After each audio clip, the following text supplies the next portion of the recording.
Hello, everyone. Welcome so much for being here. I'd like to introduce everyone to Robert, or bring on Robert F. Kennedy Jr. I'm sorry to keep everybody waiting. 16 months ago, in April of 2023, I launched my campaign for President of the United States. I began this journey as a Democrat, the party of my father, my uncle, the party which I pledged my own allegiance to long before I was old enough to vote. I attended my first Democratic convention at the age of 6 in 1960. And back then, the Democrats were the champions of the Constitution, of civil rights. The Democrats stood against authoritarianism, against censorship, against colonialism, imperialism, and unjust wars. We were the party of labor, of the working class. The Democrats were the party of government transparency and the champion of the environment. Our party was the bulwark against big money interests and corporate power. True to its name, it was the party of democracy. As you know, I left that party in October because it had departed so dramatically from the core values that I grew up with. It had become the party of war, censorship, corruption, big pharma, big tech, big ag, and big money. When it abandoned democracy by canceling the primary to conceal the cognitive decline of the sitting president, I left the party to run as an independent. The mainstream of American politics and journalism derided my decision. Conventional wisdom said that it would be impossible even to get on the ballot as an independent because each state poses an insurmountable tangle of arbitrary rules for collecting signatures. I would need over 1 million signatures, something no presidential candidate in history had ever achieved. And then I'd need a team of attorneys and millions of dollars to handle all the legal challenges from the DNC. The naysayers told us that we were climbing a glass version of Mount Impossible. So the first thing I want to tell you is that we proved them wrong. We did it because beneath the radar of mainstream media organs, we inspired a massive independent political movement. More than 100,000 volunteers sprang into action, hopeful that they could reverse our nation's decline. Many worked 10-hour days, sometimes in blizzards and blazing heat.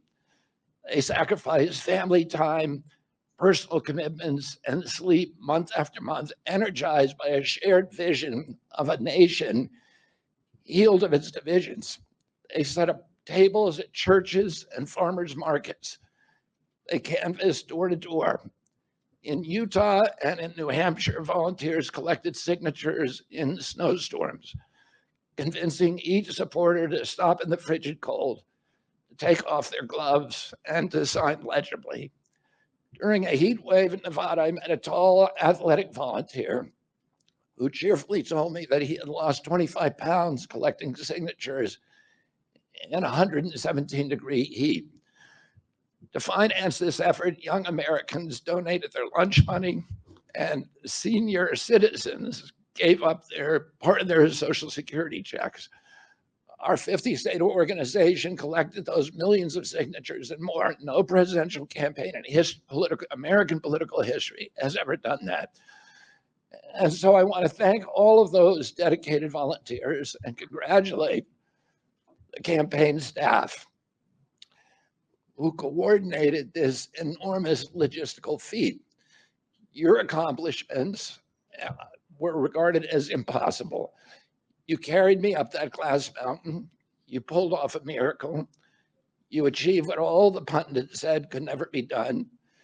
You have my deepest gratitude, and I'm never going to forget that, not just for what you did for my campaign, but for the sacrifices you made because you love our country. You showed everyone that democracy is still possible here.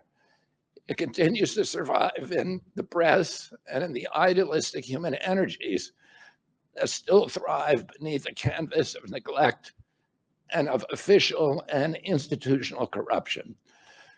Today, I'm here to tell you that I will not allow your efforts to go to waste.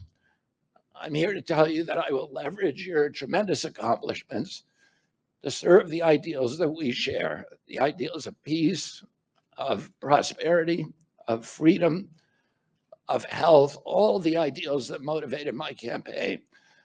I'm here today to describe the path forward that you have opened with your commitment and with your hard labors.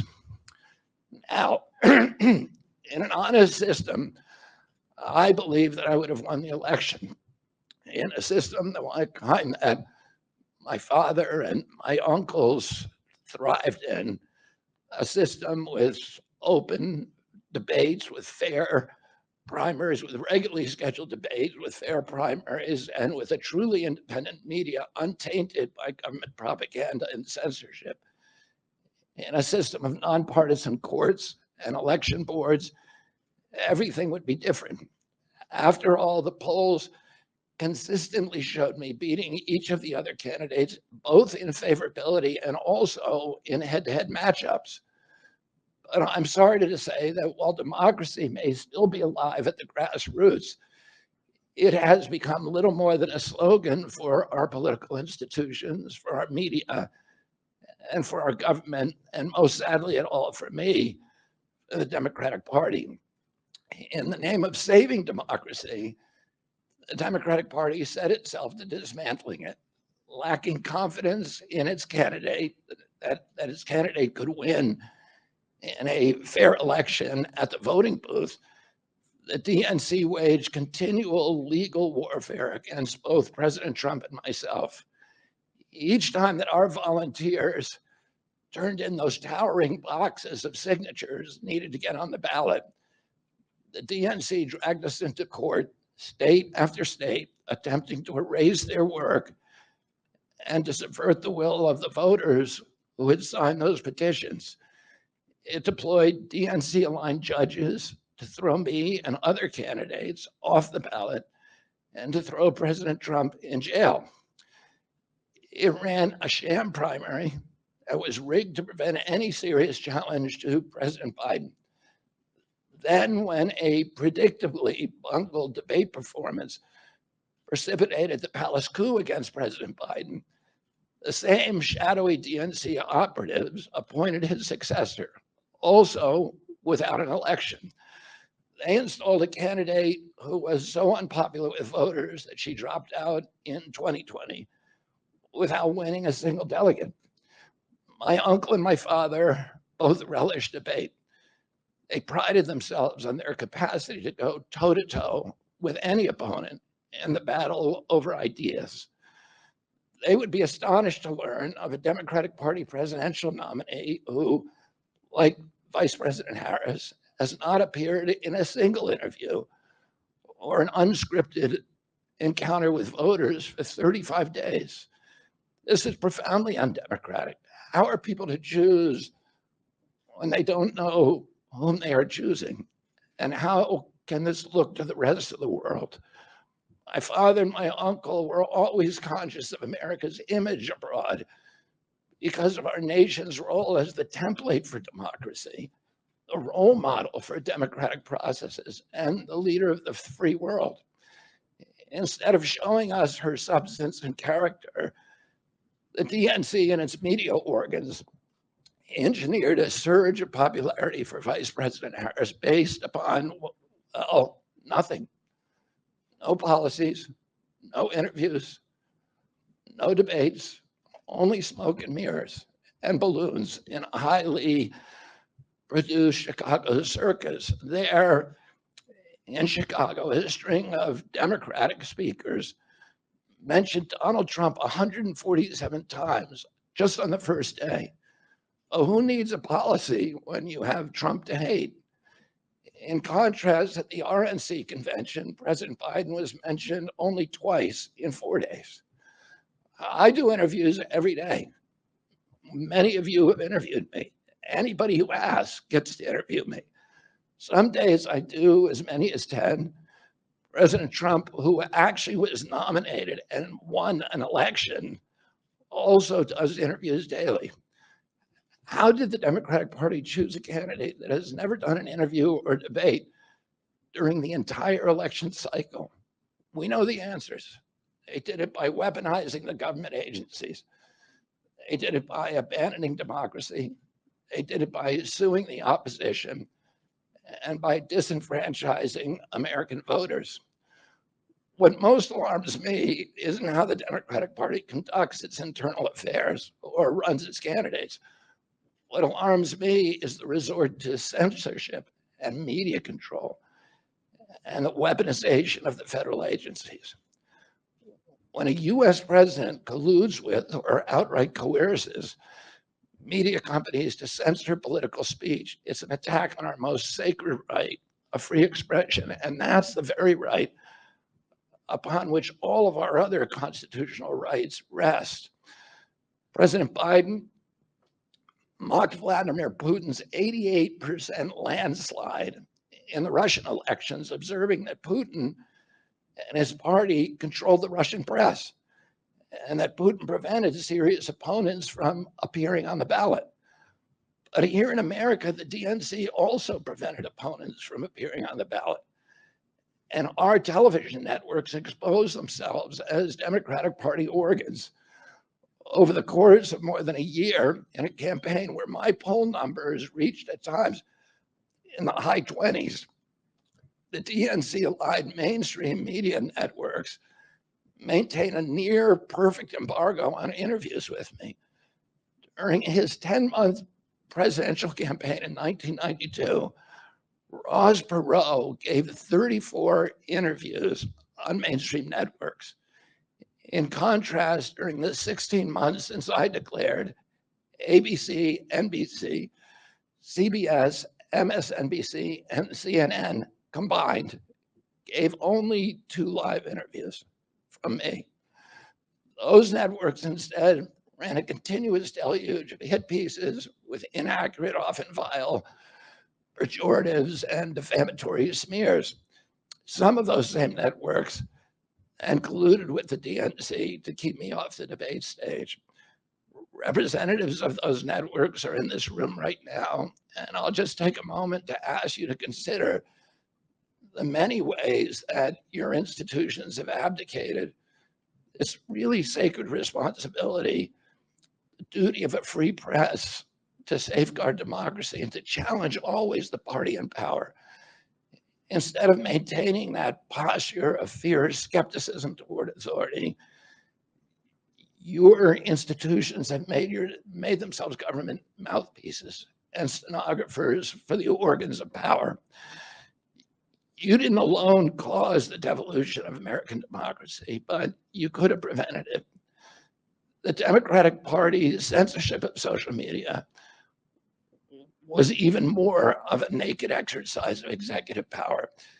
This week, a federal judge, Terry Doty, upheld my injunction against President Biden, calling the White House's censorship project, quote, the most egregious violation of the First Amendment in the history of the United States of America. Doty's previous 155-page decision details how just 37 hours after he took the oath of office, swearing to uphold the Constitution, President Biden and his White House opened up a portal and then invited the CIA, the FBI, CISA, which is a censorship agency, it's the center of the censorship industrial complex, DHS, the IRS, and other agencies to censor me and other political dissidents on social media. Even today, users who try to post my campaign videos to Facebook or YouTube get messages that this content violates community standards. 2 days after Judge Doty rendered his decision this week, Facebook was still attaching warning labels to an online petition calling on ABC to include me in the upcoming debate. They said that violates community standards, their community standards. The mainstream media was once the guardian of the First Amendment and democratic principles, and has joined this systemic attack on democracy. It also, the media justifies their censorship on the grounds of combating misinformation, but governments and oppressors don't censor lies. They don't fear lies. They fear the truth, and that's what they censor. And I don't want any of this to sound like a personal complaint, because it's not. I For me, it's all part of a journey, and it's a journey that I signed up with.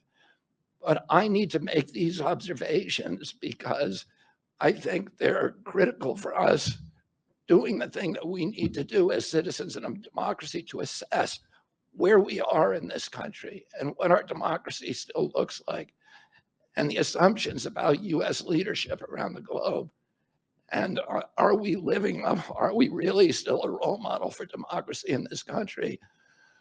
Or have we made it, a kind of a joke?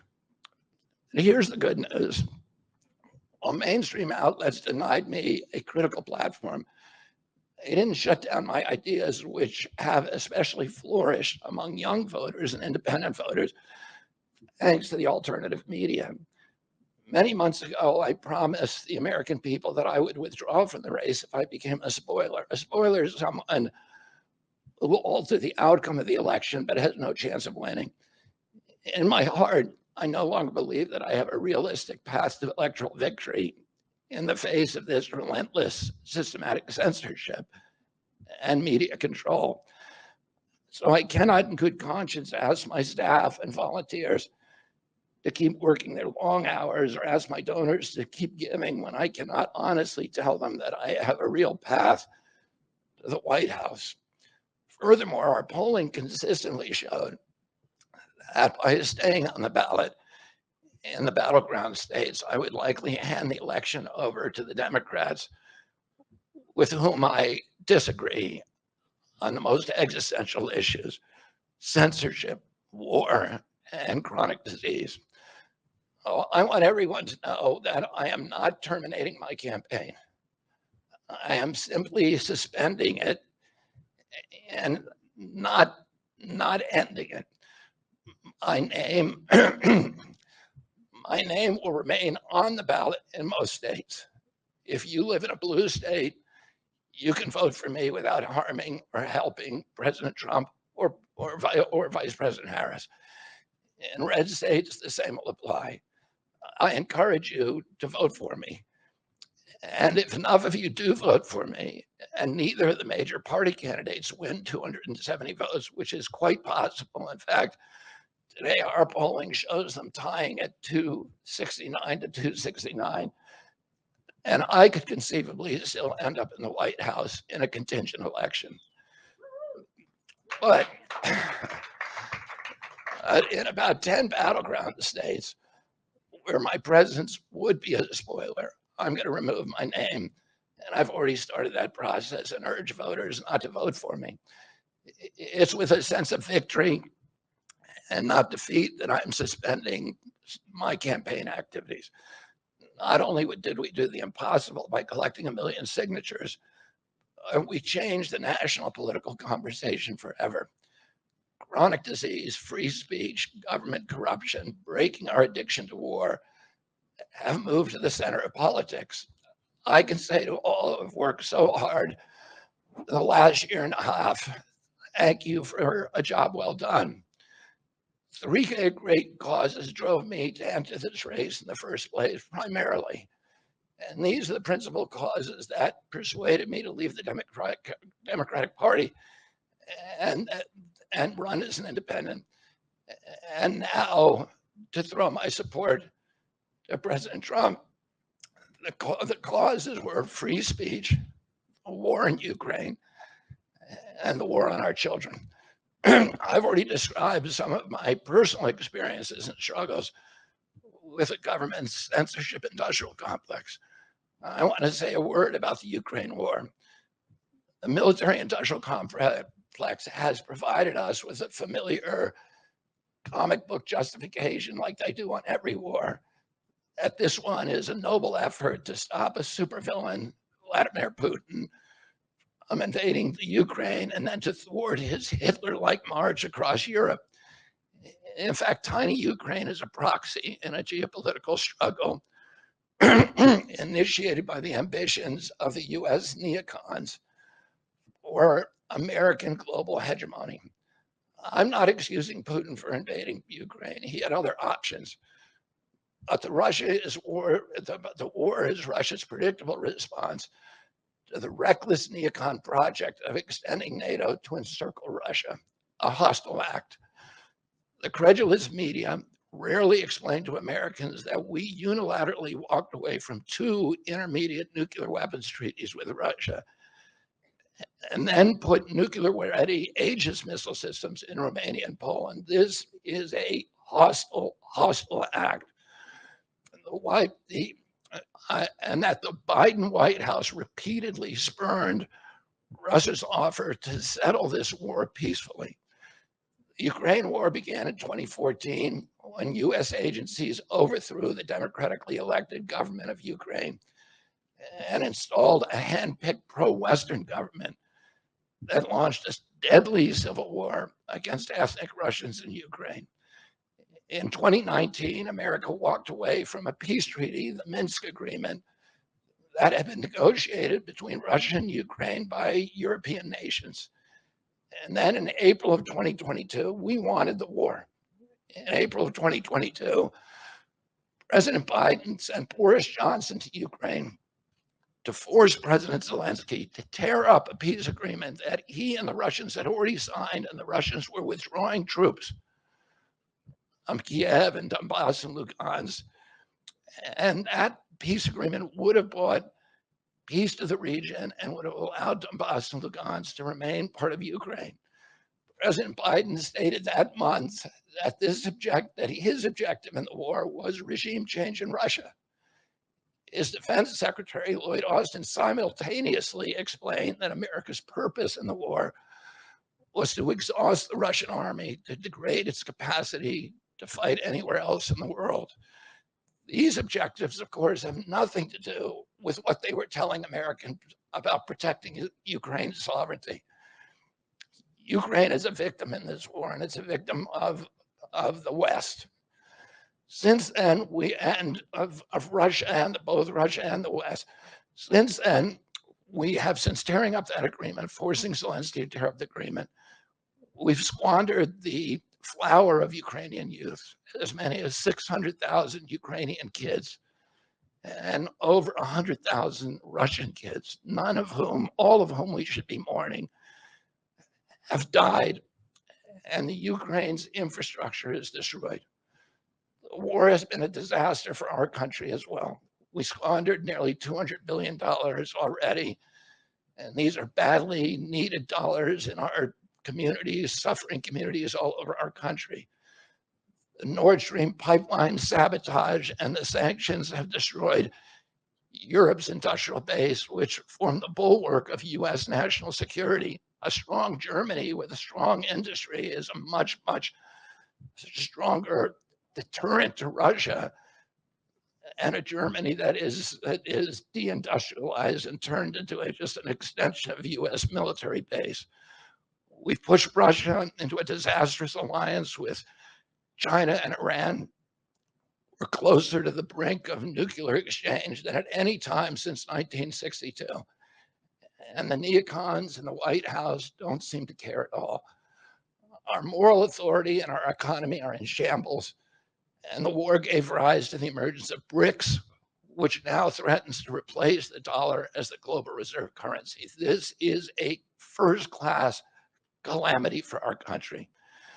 Judging by her bellicose, belligerent speech last night in Chicago, we can assume that President Harris will be an enthusiastic advocate for this and other neocon military adventures. And President Trump says that he will reopen negotiations with President Putin and end the war overnight as soon as he becomes president. This alone would justify my support for his campaign.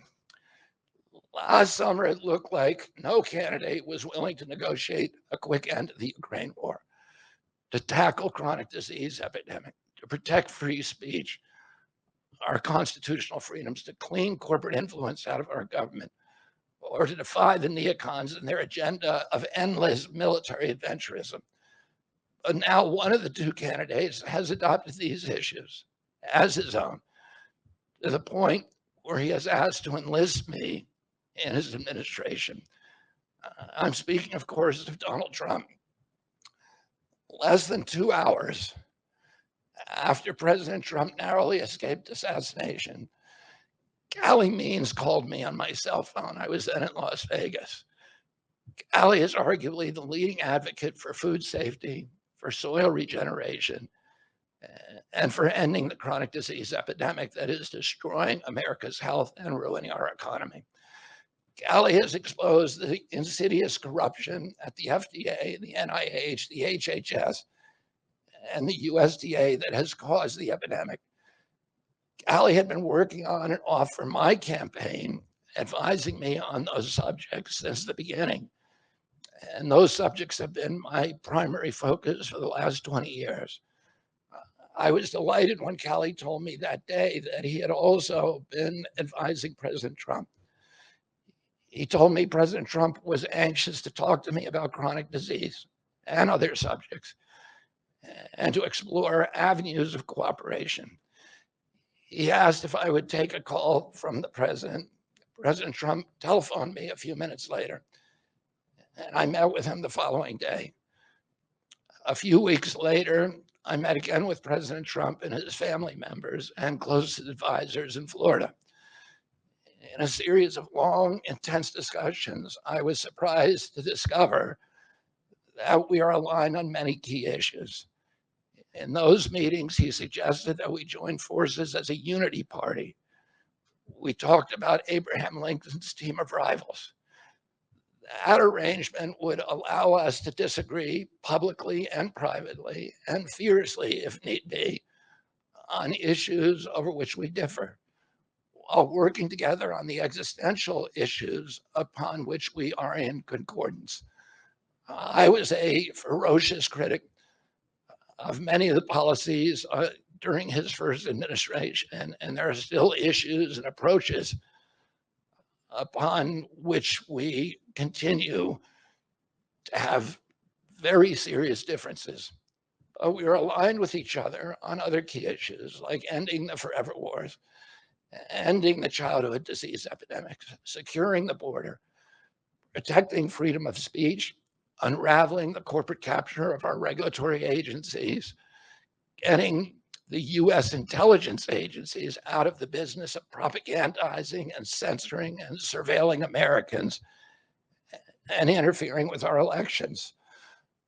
Following my first discussion with President Trump, I tried unsuccessfully to open similar discussions with Vice President Harris. Vice President Harris declined to meet or even to speak with me.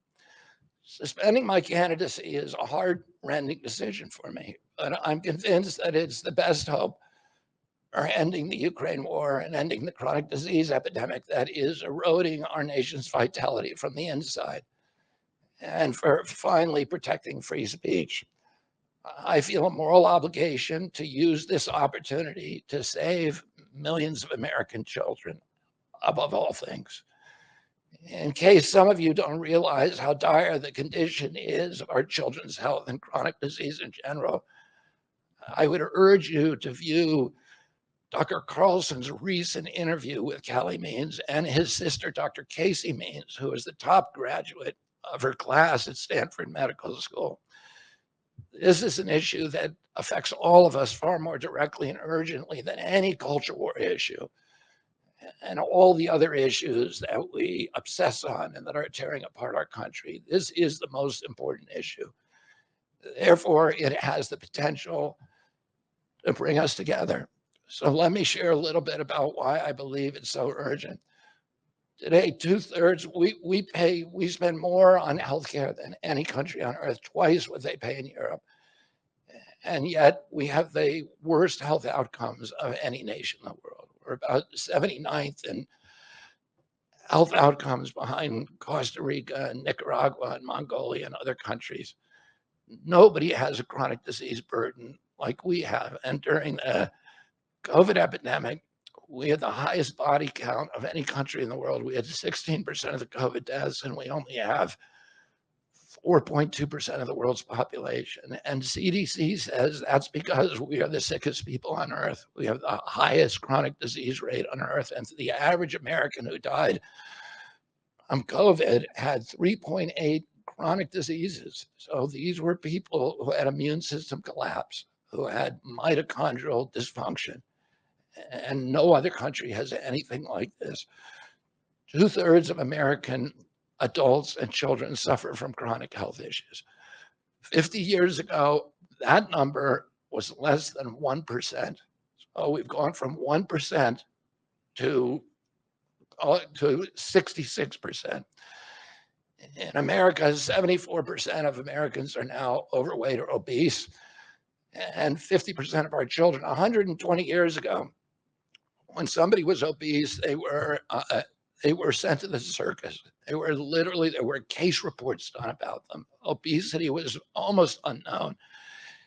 In Japan, the childhood obesity rate is 3% compared to 50% here.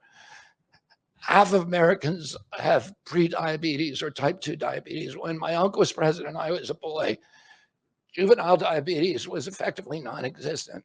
A typical pediatrician would see one case of diabetes during his entire career, a 40 or 50-year career. Today, 1 out of every 3 kids who walks through his office door is diabetic or pre-diabetic. And the mitochondrial disorder that caused diabetes also causing Alzheimer's, which is now classified as diabetes. And it's costing this country more than our military budget every year. There's been an explosion of neurological illnesses that I never saw as a kid: ADD, ADHD, speech delay, language delay, Tourette's syndrome, narcolepsy, ASD, Asperger's, autism. In the year 2000, the autism rate was 1 in 1,500. Now, autism rates in kids are 1 in 36, according to CDC nationally. Nobody's talking about this. 1 in every 22 kids in California has autism. And this is a crisis that 77% of our kids are too disabled to serve in the United States military. What is happening to our country? And why isn't this in the headlines every single day? There's nobody else in the world that is experiencing this. This is only happening in America. About 18%, and by the way, you know, there has been no change in diagnosis, which the industry sometimes like to say. There has been no change in screening. This is a change in incidence. In my generation, 70-year-old men, the autism rates are about 1 in 10,000. In my kids' generation, 1 in 34. I'll repeat, in California, 1 in 22. Why are we letting this happen? Why are we allowing this to happen to our children?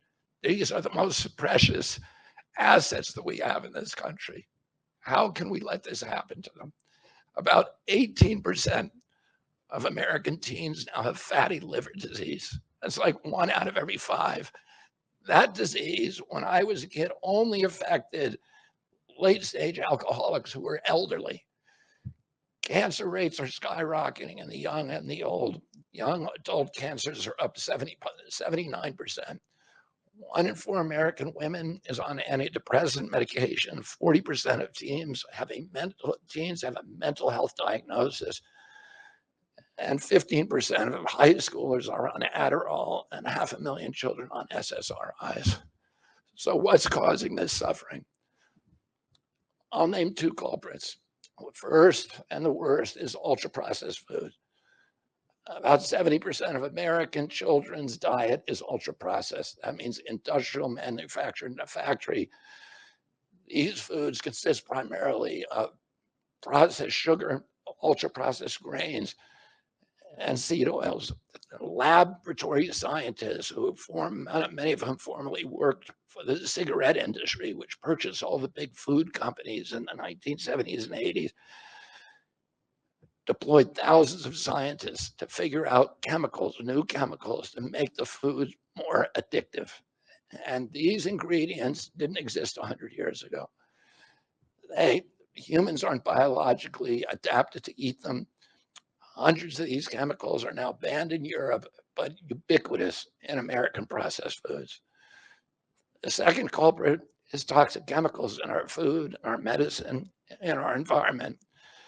Pesticides, food additives, pharmaceutical drugs, and toxic waste permeate every cell of our bodies. The assault on our children's cells and hormones is unrelenting. To name just one problem, many of these chemicals increase estrogen because young children are ingesting so many of these hormone disruptors.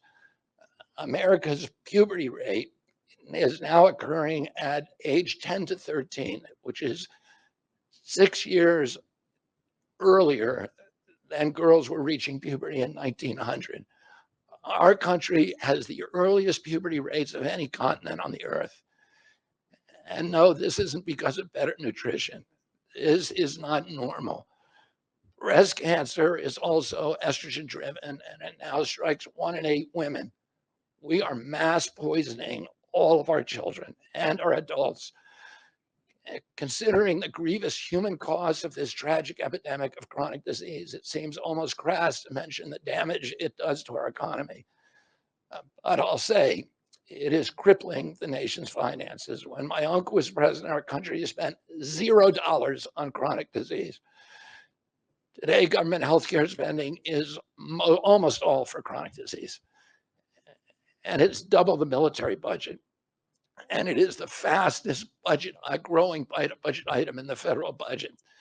And chronic disease costs more to the economy as a whole, costs at least $4 trillion, 5 times our military budget.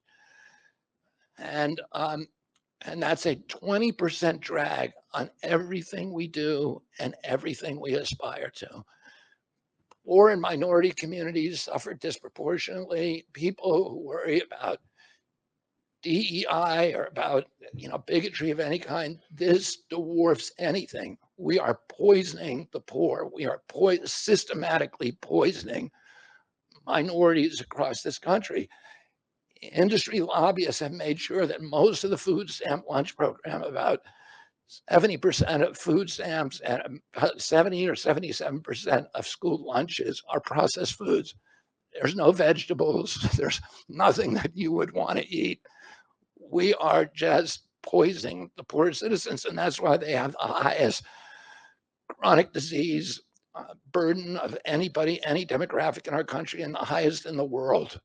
The same food industry lobbied to make sure that nearly all agricultural subsidies go to commodity crops that are the feedstock of processed food industry. These policies are destroying small farms and they're destroying our soils. We give about, I think, 8 times as much in subsidies to tobacco than we do to fruits and vegetables. It makes no sense. If we want a healthy country, the good news is that we can change all this. We can change it very, very quickly. America can get healthy again. To do that, we need to do 3 things. First, we need to root out the corruption in our health agencies. Second, we need to change incentives in our healthcare system. And third, we need to inspire Americans to get healthy again. 80% of NIH grants go to people who have conflicts of interest. These are the people, virtually everybody who sits, Joe Biden just appointed a new panel to NIH to decide the food recommendations. And they're all people who are from the industry. They're all people who are from the processed food companies. They're deciding what Americans, here is healthy. And the recommendations on the food pyramid and what goes to our school lunch programs, what go to the program, the Swiss program, the food stamp programs, they're all corrupted and conflicted individuals. These agencies, the FDA, USDA, and CDC, all of them are controlled by giant for-profit corporations. 75% of the FDA's funding doesn't come from taxpayer, it comes from pharma. And pharma executives and consultants and lobbyists cycle in and out of these agencies. With President Trump's backing, I'm going to change that. We're going to staff these agencies with honest scientists and doctors who are free from industry funding. We're going to make sure the decisions of consumers, doctors, and patients are informed by unbiased science. A sick child is the best thing for the pharmaceutical industry. When American children or adults get sick with a chronic condition, they're put on medication for their entire life. Imagine what will happen when Medicare starts paying for Ozempic, which costs $1,500 a month, and it's being recommended for children as young as 6, all for a condition, obesity, that is completely preventable and barely even existed 100 years ago. And 74% of Americans are obese. The cost, if all of them took their Ozempic prescription, is $3 trillion a year. This is a drug that is made by Novo Nordisk, the biggest company in Europe. It's a Danish company, and the Danish government does not recommend it. It recommends change in diet to treat obesity and exercise. And in our country, the recommendation now is for Ozempic to children at age 6. Novo Nordisk, the biggest company in Europe, and virtually its entire value is based upon its projections of what it's going to sell, of the Ozempic it's going to sell to America. And we have the food lobbyists have a bill in front of Congress today that is backed by the White House, backed by Vice President Harris and President Biden, to allow this to happen. This $3 trillion cost that is going to bankrupt our country. For a fraction of that amount, we could buy organic food for every American family, 3 meals a day, and eliminate diabetes altogether. We're going to bring healthy food back to school lunches. We're going to stop subsidizing the worst foods with our agricultural subsidies.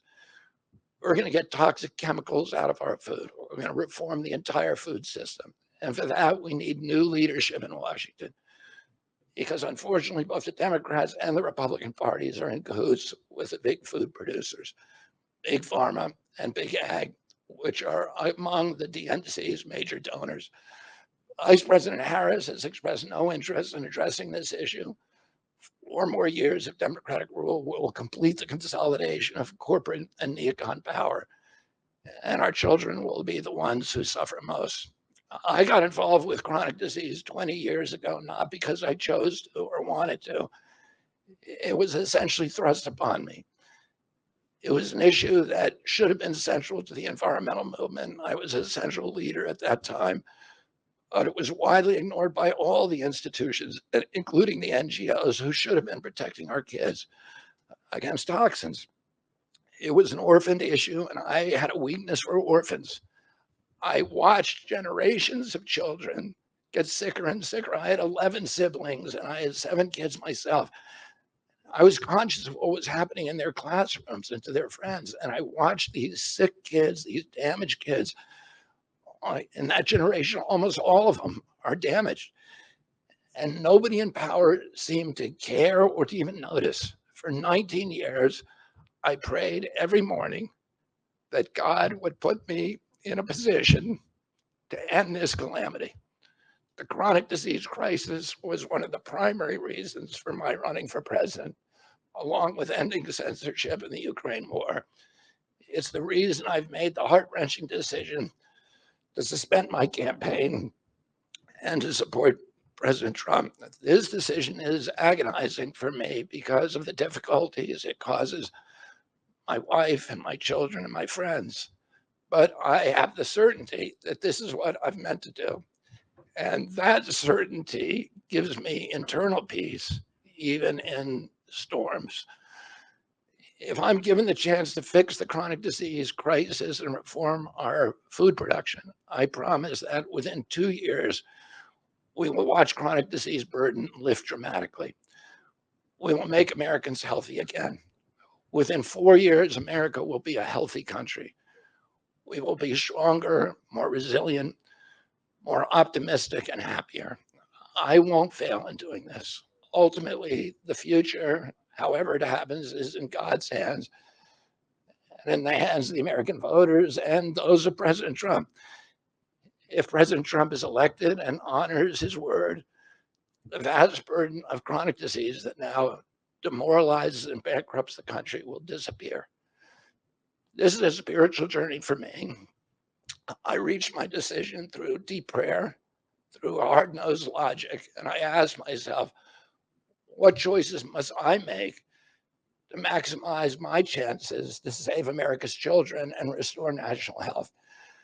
I felt that if I refused this opportunity, I would not be able to look myself in the mirror, knowing that I could have saved lives of countless children and reversed this country's chronic disease epidemic. I'm 70 years old. I may have a decade to be effective. I can't imagine that President Harris would allow me or anyone to solve these dire problems. After 8 years of President Harris, any opportunity for me to fix the problem will be out of my reach forever. President Trump has told me that he wants this to be his legacy. I'm choosing to believe that this time he will follow through. His son, his biggest donors, his closest friends, and all support this objective. My joining the Trump campaign will be a difficult sacrifice for my wife and children, but worthwhile if there's even a small chance of saving these kids. Ultimately, the only thing that will save our country and our children is if we choose to love our kids more than we hate each other. That's why I launched my campaign to unify America. My dad and uncle made such an enduring mark on the character of our nation, not so much because of any particular policies that they promoted, but because they were able to inspire profound love for our country and to fortify our sense of ourselves as a national community held together by ideals.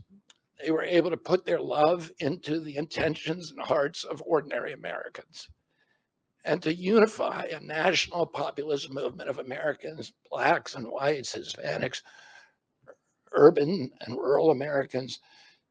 They inspired affection and love and high hopes and a culture of kindness that continue to radiate among Americans from their memory.